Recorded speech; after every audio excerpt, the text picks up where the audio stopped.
สบายดีท่านผู้ชมเนาะมื้อนี้ก็ทาง บ่มีไผขอมาเนาะแต่ว่าสิเฮ็ดให้เบิ่ง อันนี้ก็คือมันบ่ทันได้อัปเดตเนาะ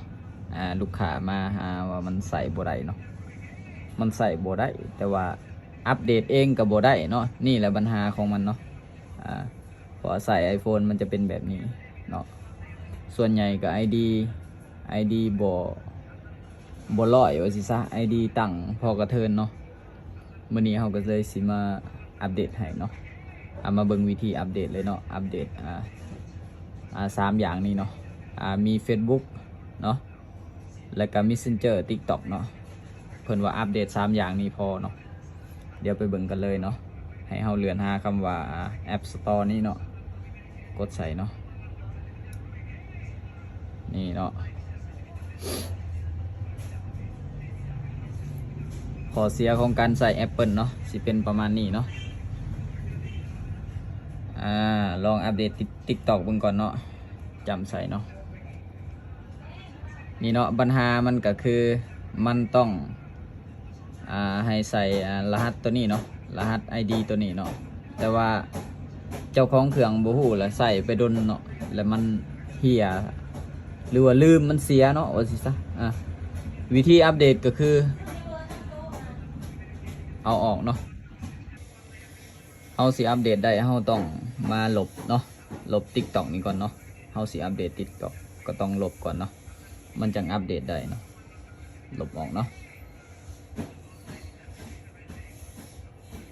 อันนี้คือวิธีซิง ID ใหม่เข้าไปเนาะหรือว่าเอา ID ใหม่เข้าไปแจมเนาะแล้วมากดใส่ตัวนี้เนาะนี่เนาะมันสิขึ้นกาตัวนี้เนาะเห็นบ่นี่มันสิมีเทาลงมาเนาะแล้วให้เฮาจิ้มใส่เนาะสำนี้มันก็อัปเดตได้แล้วเนาะถ้าว่าเฮาบ่ลบนี่เฮ็ดได้ก็อัปเดตบ่ได้เนาะถึงสิมี ID ก็อย่าเนาะอัปเดตบ่ได้คือเก่าเพราะว่ามันมี ID เก่ามันฝังอยู่เนาะหลังจากนั้นก็มีแต่รอเนาะมีแต่รอ